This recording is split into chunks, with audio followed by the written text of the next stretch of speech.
welcome. Sorry, Mr. Chair. No, you get it right on time.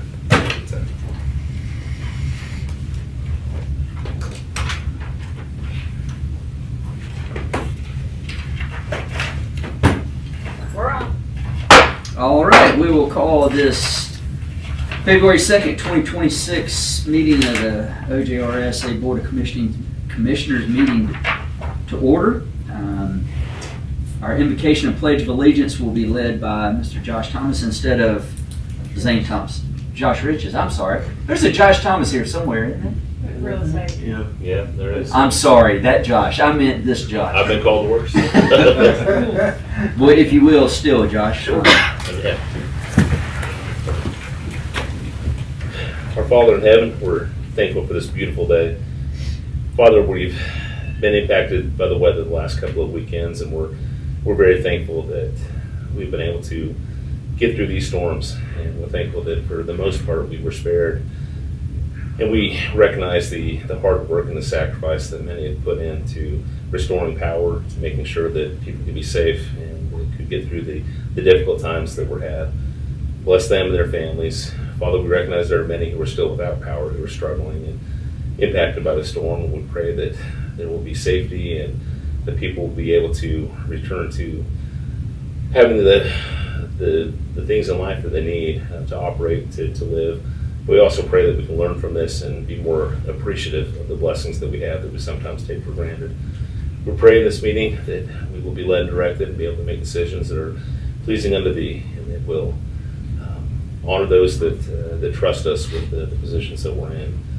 We love Thee, we love Thy Son, and say this in His name, Jesus Christ. Amen. Amen. I pledge allegiance to the flag of the United States of America and to the republic for which it stands, one nation, under God, indivisible, with liberty and justice for all. Thank you, Josh Riches. All right, now we're on to item C, public session. Receive comments relating to topics that may not be on this agenda. Session is limited to a maximum of 30 minutes. Is there anyone who would like to speak on this side? Mr. Jamie Gilbert, welcome. Thank you. Appreciate it. Thank you for allowing me to come and speak to you all. It's good to see everybody. I'm Jamie Gilbert. I'm the president of the County Economic Alliance, and just wanted to talk to you a little bit about the way that the sewer impact fees are paid by customers and projects that are looking to locate and expand here in the county. As many of you know, back in 2023, the County Economic Alliance raised concerns about the impact fee amount, but also the way in which the impact fees are collected. And while the OEA has no issue moving forward necessarily with the amount that the fees are, we still have a concern and issue in how those fees are paid by companies that are seeking allocation. When you look back at recent projects such as the Target retail development and the issue that arose out of that, I'm very appreciative that the Sewer Authority and the company were able to work together to resolve that issue so that the project wasn't delayed and it was not canceled. That's an important project for Boone County. And when we brought up this issue 2 years ago, we did not necessarily have any projects that were immediate or pending that could be negatively impacted by the impact fee process. The Target project showed that there is, in my opinion, room for adjustments and changes. And I really would like to see the Sewer Authority and the Oconee Economic Alliance work together to make some changes to the process, not again on the amount of the impact fee, but the timing for when those fees are paid. And really thinking about this, came up with what I would consider a plan, and it's really only for those impact fees that we consider to be significant. And it's by significant, while there's room for interpretation on what is significant for a commercial industrial project, this would apply to those projects that have an impact fee of at least $500,000 or greater. And so what we are looking and recommending would be that the Sewer Authority consider a time frame in which 3 payments are made. and that these payments and the payment of them, that there's accountability on the client. So the customer has to make these payments, and if the payments are not made, there is a penalty and restriction in terms of their usage of sewer. So the three payments of what we're proposing would work as follows. The first payment would be before the issuance of the South Carolina Department of Environmental Services permit or state approval for the sewer service. So they would make the first payment, the third payment at that time. The second payment would be paid before a certificate of occupancy can be issued for any portion of the project. And so it's tied to the sewer impact fee, and it has to be made within a 24-month period of the SCDES permit being issued, whichever comes first.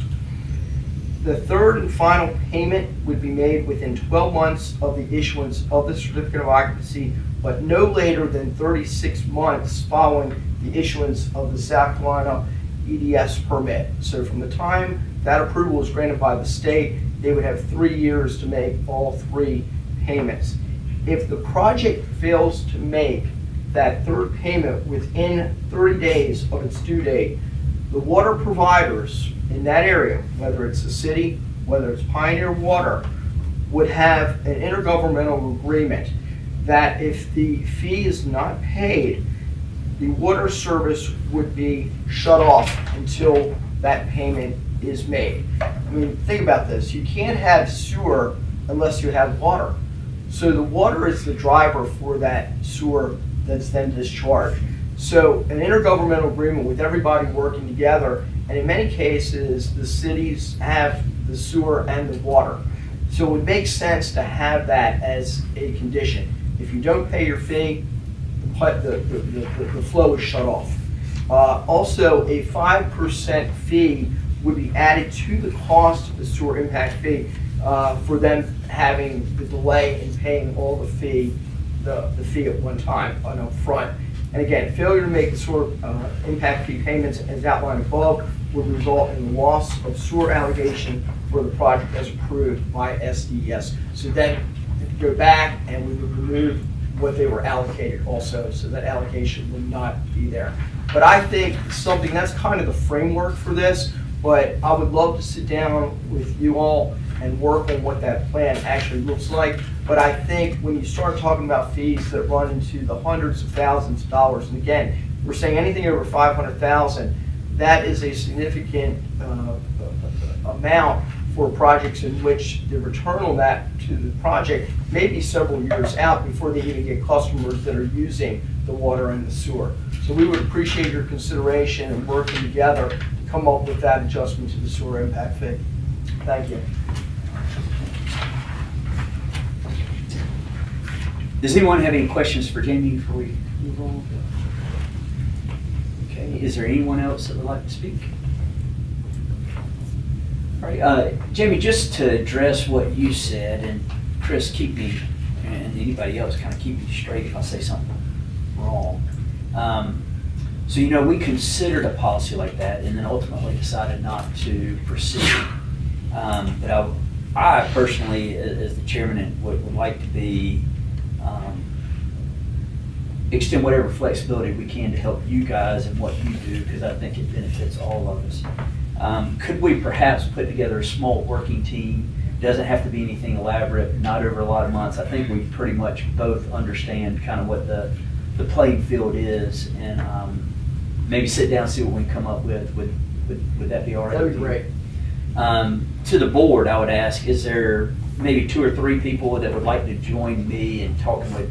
I have a little bit of, just so everybody knows, Chris and I and Celia have a little bit of a conflict because we are all on part of the Economic Alliance.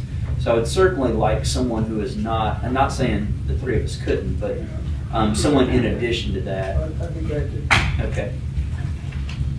Anybody else? Okay. So what I'll do is I'll put up maybe a little bit of a schedule with Jamie, and then we'll find a way to get together. Scott Pears and Scott.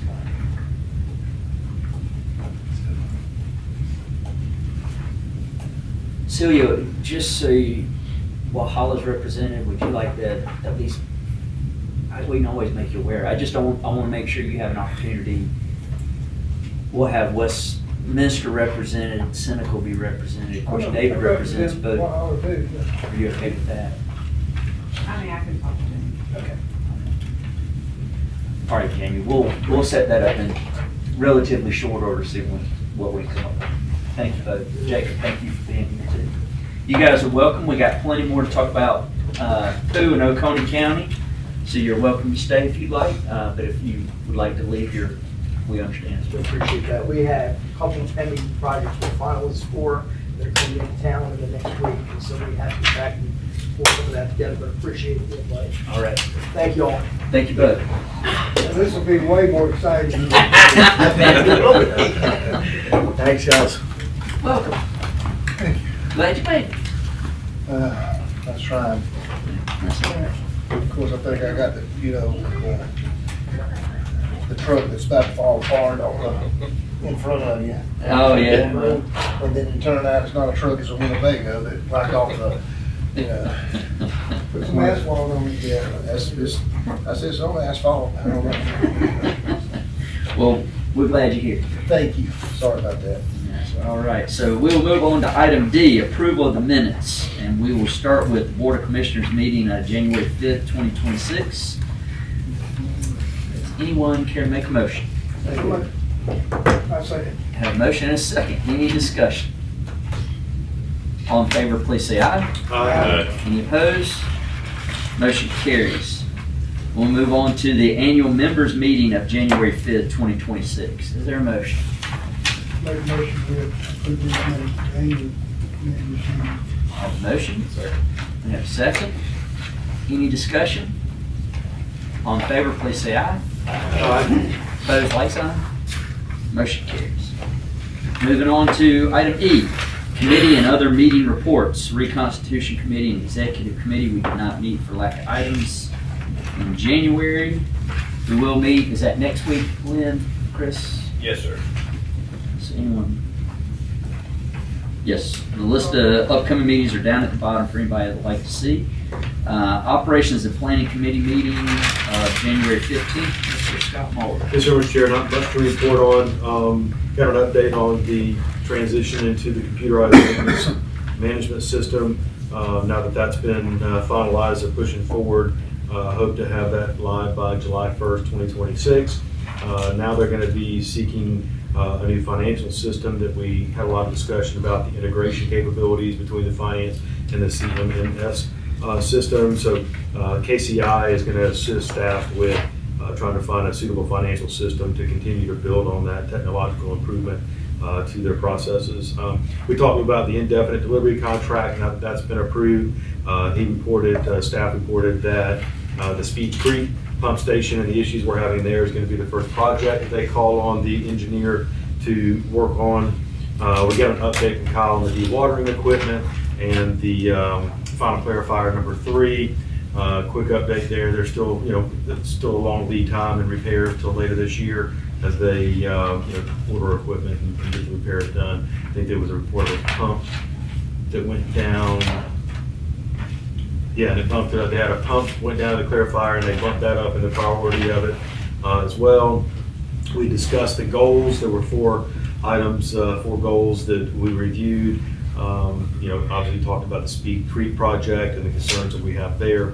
And I think that we affirmed the goals on the list and discussed adding anything new, but I think we affirmed that list for coming out of the Operations Committee meeting. Also, one action item which is subsequent to this meeting, talking about the developer agreement for the future projects to be owned and operated by the OGRSA. And I think after a little bit of discussion, the committee agreed to forward it on to the board as a draft for your consideration. That was pretty much the bulk of the meeting, Mr. Chair. So I'll make a motion once anybody opposes that we approve those as submitted. We have a motion, do we have a second? Second. Have a motion and a second. Any discussion or questions? All right, all in favor, please say aye. Aye. Opposed, like sign. Motion carries. Moving on to Finance and Administration Committee meeting of January 29th. So that makes 29th, we received an update on current projects, similar to what O&P just discussed. As far as the goals for 2026, there was a good bit of discussion about the need for determining how to get adequate staff, and detailing the work that's already being done by Chris and his staff as far as what is going to attract them and what is going to retain them here. After a good bit of discussion, it was determined that that may not be a board action goal, but that was more with the staff level, and so we were going to trust them to move forward and then to report back to us. We did vote on the year-to-date financial reports in December, and we received an update on compliance matters and miscellaneous discussions, specifically about the generators for the pump stations and then here at the office as well, with that being priority. But that will be included in the upcoming budget, just in the operating. There was no other action taken at that meeting. And I will then make a motion to approve those as. Second. We have a motion and a second. Any further discussion, questions? All in favor, please say aye. Aye. Any opposed, like sign. Motion carries. Moving on to item F, Secretary Treasurer Report. Ms. Lynn Stevens. The report is in your packet there. So today, the combined total of all the accounts, the cash and investments is $12,752,106. You'll see the cash on hand. We had budget amended for the RO&M account. The reconciliations were done through December. When I sent this out Friday, they got me the December reconciliations later on in that day. So it's actually been reconciled through December. And we still don't have the letter from Susan Staney's office for September, October, November, and December now. I will add that Chris and I secured another accountant's office to do the reconciliations from this point on. And they may be reviewing, I don't know if we actually finalized that they're gonna review those months, or? I think you sent them to them the other day, the ones that, how the months that went back that we were waiting. So they may look those over and send us a letter from them instead.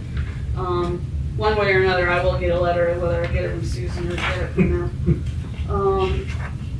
But anyway, so they're gonna start, they'll start doing the reconciliations over the January statements themselves. And then as far as investments, we have no maturities until March. All right. Thank you. Any questions for me? If I may add something to this, if you look at the graph, I found this to be quite interesting. So, I go and update the graph at the back of that page each month, just so you can look at the 12-month trend of where we've been and where we're going. And you notice that large uptick in the impact fee fund. We brought in I guess this was in December. So we brought in close to $1.1 million in impact fees for 11 projects during the month of December.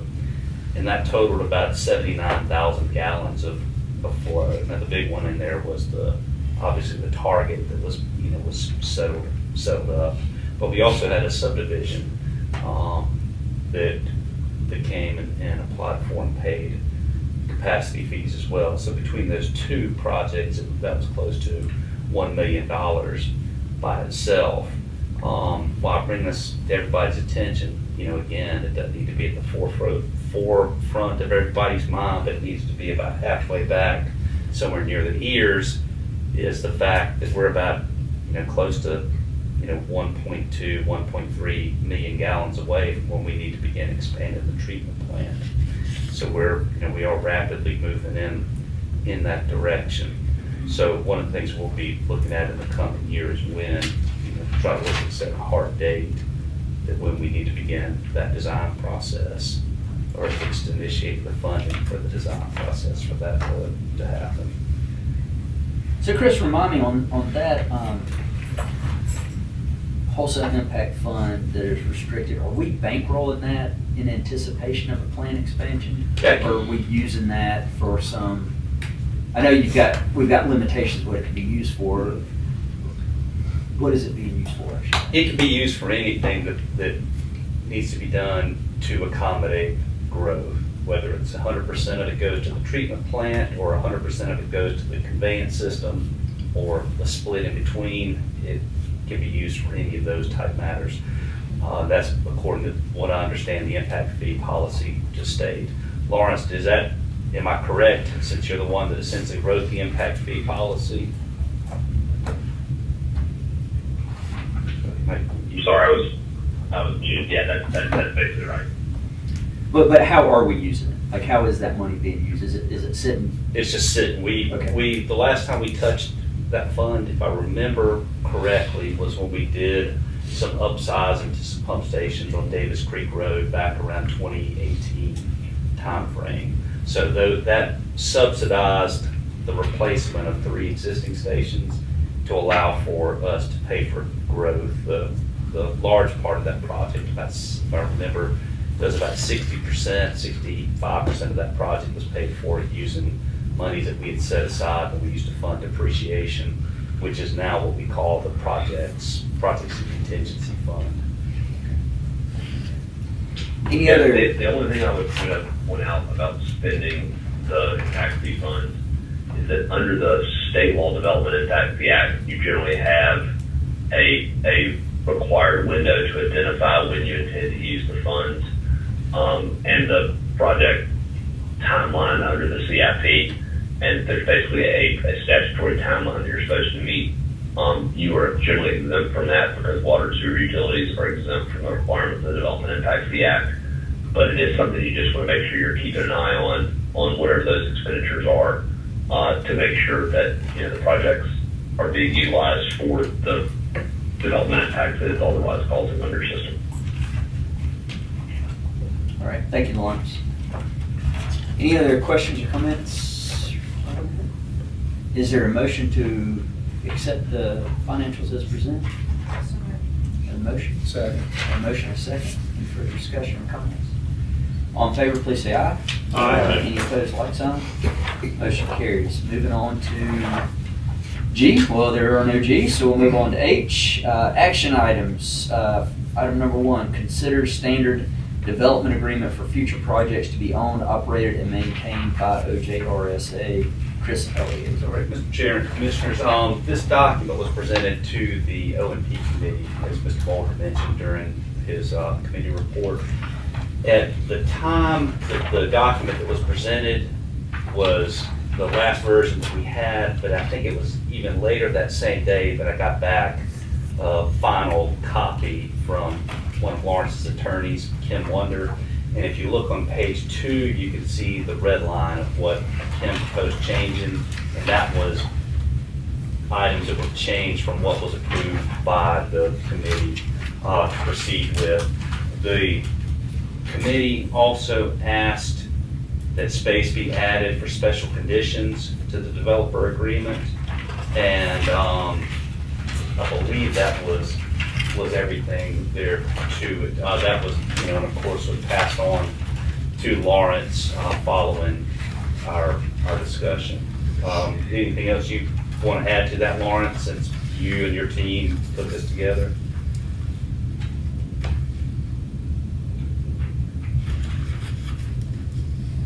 I think you're muted. Sorry, I keep talking with you. I was going to say, Jerry Springer must be really interesting this afternoon. No, I think that pretty much describes it. Yeah. What would you contemplate special conditions being? That, I don't They would really, be put on by this entity to the developer, or? That was our thought process, was Okay. giving him a little flexibility in case there was some unique circumstance surrounding that particular development, not to have to come back to the board so long as it was in the spirit of the agreement. Just to give staff the flexibility to say, okay, well, we're going to approve this, but you need to make sure you secure this particular permit or present this particular design ahead of time, or, you know, maybe they have topographical changes, that they, whatever it may be.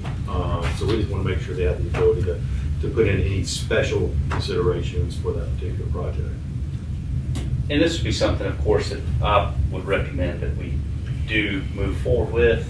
But the one item that I would ask, and this would be a board-driven matter, is to how you decide if you would want this to be brought before you in each circumstance before it's executed, or if you're approved the blanket, you know, to approve this as a blanket document where we, you know, we execute And I this. think that's where that, and thanks for reminding me, I think that the question to us was, do you want each agreement to be brought back, or do you want to approve kind of a blanket model to be used with each development? And we felt like, well, if each project was relatively the same, then there's no need to bring them all back. But if we had a special considerations or section where they could actually put in some additional information without having to bring it back to the board, that's what we came up with as a recommendation. But we didn't see the need to bring every single developer agreement back, as long as it fit within the framework of the agreement. Okay. So are you looking for us to vote this up or down today, or Well, are you giving yeah, it to us? Yes, sir, I was, but, Okay. you know, if you prefer to table it and have some time to consider it, that's fine as well, but that was the intent, was to move forward with it. Well, let's see, is there a motion that we approve this item? Ms. Myers, did you guys review this in your committee as well? We did not, but I read it before it came. I mean, if the rest of the board is not on the O&P committee, would like a chance to review it before we approve it, then we certainly, you know, as the chair of the committee, I certainly would respect that. Is there anyone who would like more time to review this before we move ahead? Okay, I'll take that silence to mean no. So is there a motion that? And I'm we gonna approve gamble. it? I'm gonna make a motion that we approve the, so I took the evidence into account. So, we're gonna make a motion to approve the development agreement as a model draft agreement to be used by staff. And the stipulation that the requirement to bring back each agreement for approval is not required. And after the discussion the O&P folks had, I'll second that motion. All right, is there any further discussion or comments? All right, all in favor, please say aye. Aye. Opposed, like sign. Motion carries. Item number 2, adopt Board of Commissioners goals for 2026 that includes input from standing committees, Exhibit C. Chris Evans. In your packet, of course, you find that the board had presented some objectives at the meeting that we had back on January 5th, I believe was the correct date. And then it was going to be discussed with each of the 2 committees to find out if they had any wishes they wanted to add to it as well. So the O&P committee had brought up about, for us to consider, the extension or how to serve the Richland Creek through a trunk sewer project that would be as part of the 20-year master plan as well. And F&A did not have any, after, you know, we had a considerable discussion, particularly about, if I remember correctly, regarding staffing and some other such matters, that it was decided we could just go and continue as we are without adding that to it. So those were the items that we did hear from the committee on top of what was discussed by the board last month. So you all have had a chance to look at these. Is there a motion that we approve? So, second. We have a motion and a second. Any further discussion? I'd like to add, take away, modify. I mean, I'll just put out there again, if anybody does, can want to add the staffing, that was something we mentioned. I know it was stated that the goals were something that the board does, but we don't go out and replace the mains either. So, they're just throwing it out there, if anybody thinks that should be included in this year's goals. I mean, I don't have an issue with kind of a general goal for staff to evaluate the opportunities to recruit and retain. I mean, if we're having issues now, it's only gonna get worse. Yeah, maybe something that supports the administration's efforts to increase retention and recruitment or something like that. Which that helps Chris give you some muscle as you develop the budget to consider that. It really helps Kyle, I know, since he's the one. Mr. Dollar, you made the motion, right? Do you want to amend your motion, and I'll amend my second to Yeah, I'll amend it. I'll amend it. incorporate a general support for staff? Because in the O&P, in the last commission meeting, we talked about that, and I think Kyle and they're working diligently on coming up with solutions, so maybe that needs to be something in there for that. You stated this so eloquently, so I don't know if Lynn captured that or not. She can go back to repeat it. She can re-roll the tape. Do you even know what you said?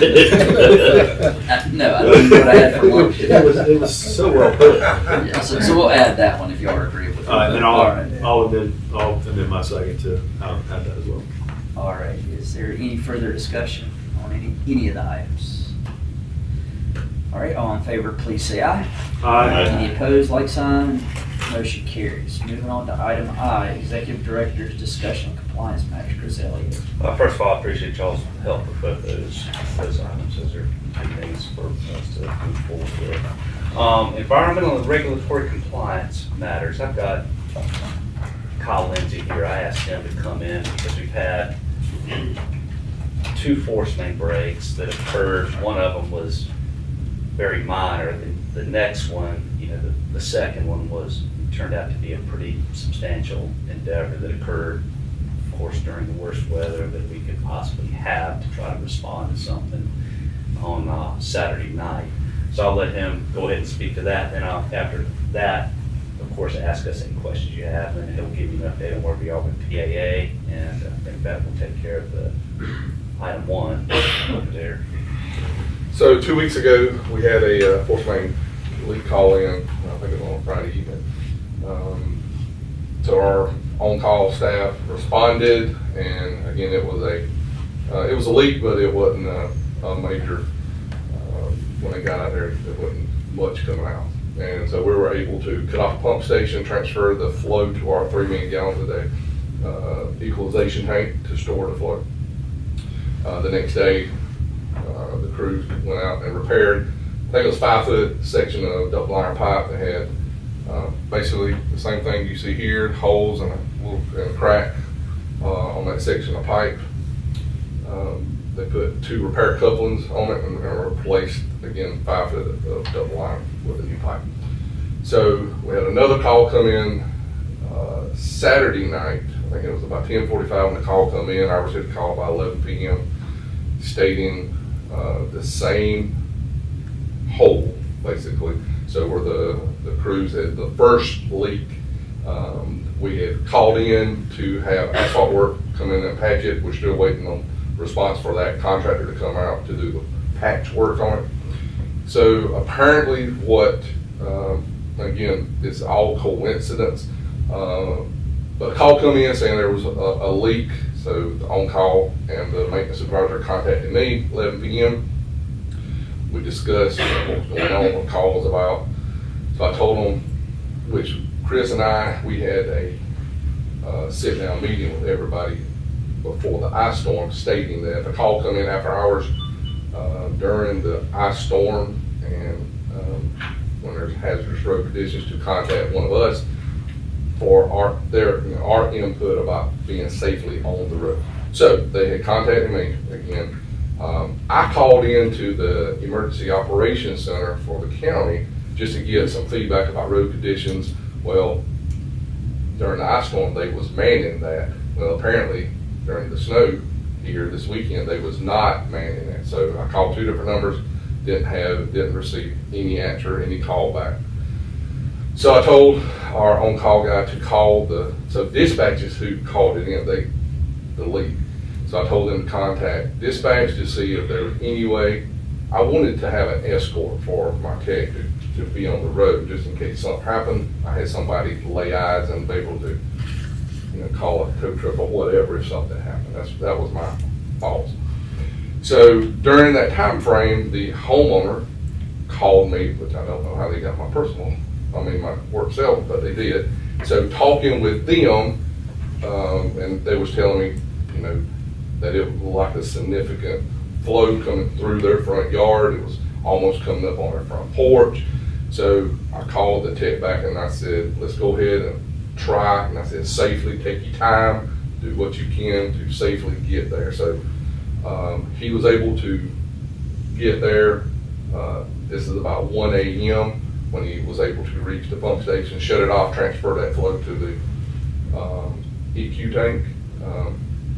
Yesterday, we were responding back out there and started working on filling in the hole that had where the leak was coming out. It made a big hole. We could actually see our repair coupling.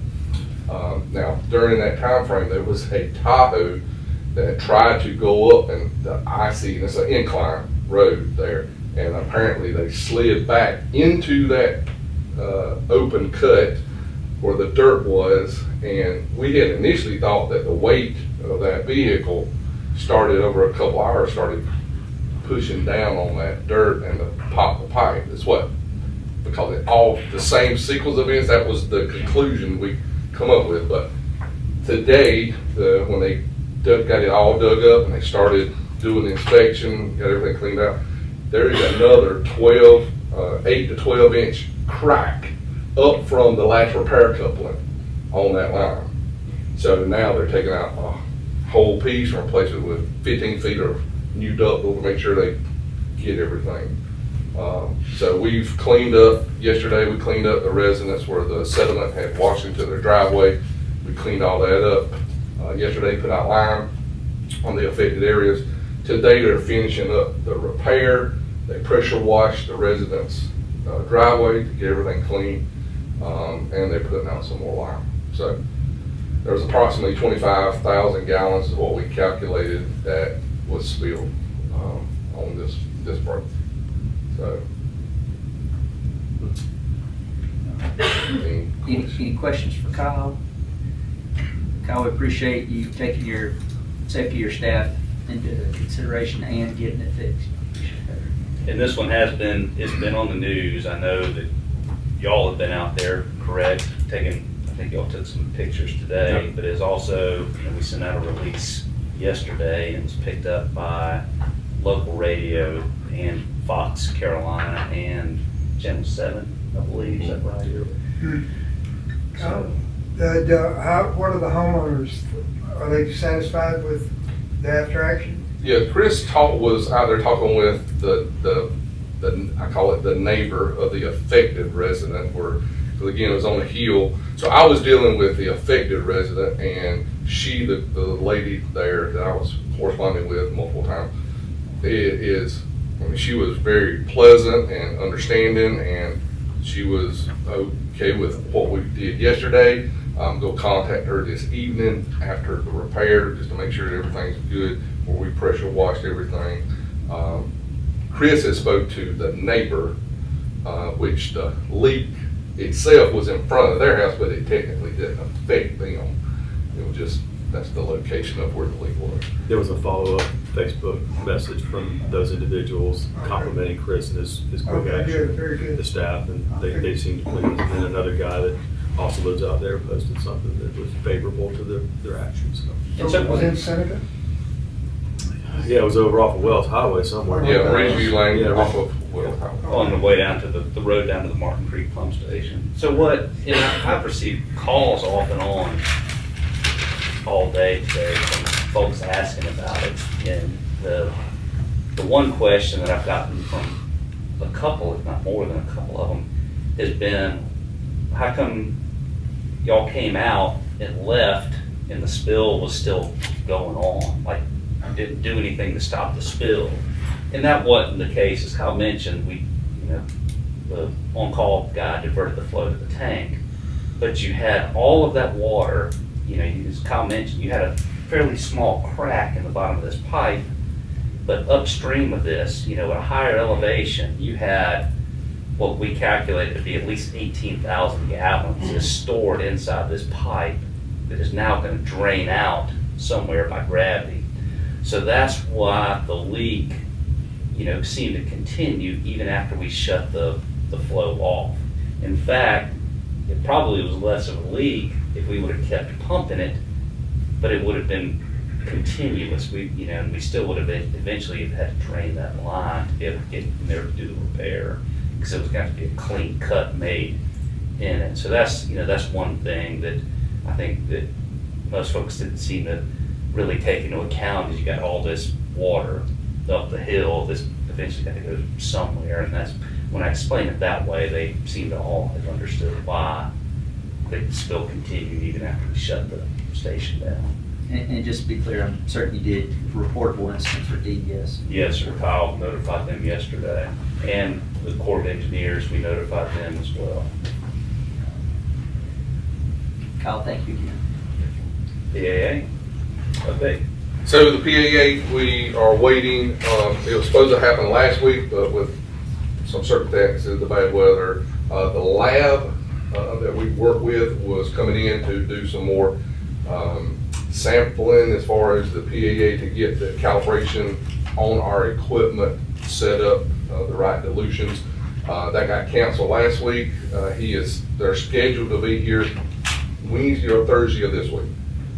So once that solutions is completed, then we're able to submit that to DES for the lab certification approval. So that we're waiting on that contract lab to come in to do that. So that's kind of where we stand. So hopefully everything will work out this week.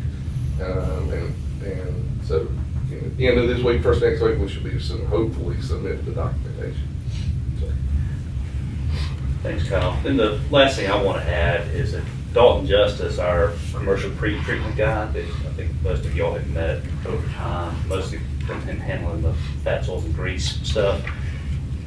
It was mentioned over the last month or 2 months as part of our new NPDES permit that we had to begin looking at a waste minimization plan for low-level mercury and aluminum. I think those are the two, aren't they, Kyle?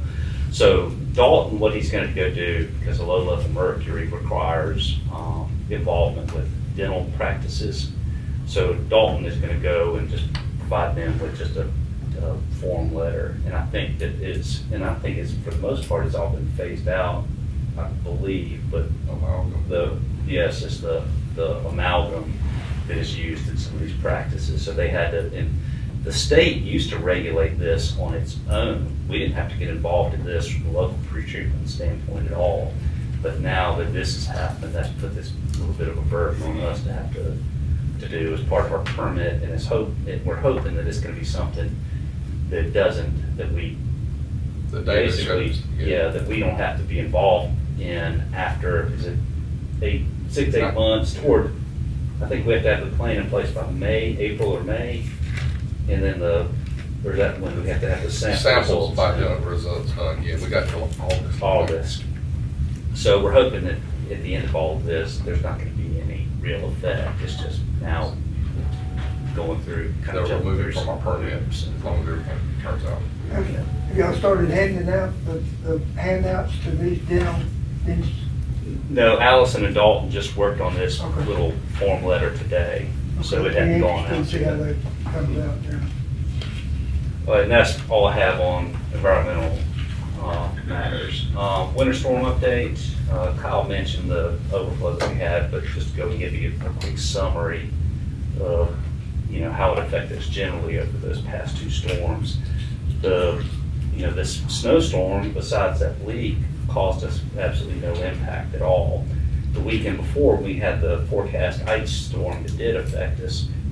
I would even say we had minimal effect from it as well. I think we lost one generator for about 10 minutes or so before utility power, not generator, one pump station for about 10 minutes that went on the generator power before utility power came back up.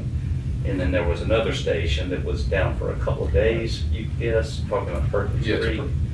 It was down for a couple of days and we pumped it. Yeah, we were able to pump and haul, so there was no spills that we encountered during the ice event. Only had those two outages. We did have staff stay here from Saturday night until Tuesday. Monday at noon. Yep. So, of course, thanks to those folks that we're willing to do that. Regional feasibility quarterly report number 2 in your packet there, just as an exhibit, is the short report that was sent to Bonnie Ammons and Oconee County last week as part of what we're asked to do. And then I don't have any miscellaneous items, so any questions you may have or comments for me? Yeah, I would like to say I appreciate the email updates. They were very detailed but concise at the same time and kind of gave us a summary of what was going on. So I certainly do appreciate that. And I also appreciate the employees that were willing to stay and work the time, you know, to make sure that everything ran. That's some good employees right there. Yeah, and I'll echo David's comments, Chris. I appreciate you keeping us informed. Those of us had lots going on. It was good just to have that update so that if we got asked, we were able to answer questions. Yes, sir. All right, anything else, Chris? No, sir. All right, so move on to item J, Commissioners' discussion, which Dave and I already kicked off. Does anybody else have anything they'd like to say related to these matters? Everybody good? All right, moving on to item K, adjourn. I'll entertain a motion. So moved. A motion and a second. Any further discussion? All in favor, please say aye. Aye. Any opposed, like sign. Motion carries. We are adjourned. Thank you. Appreciate all your hard work and utility.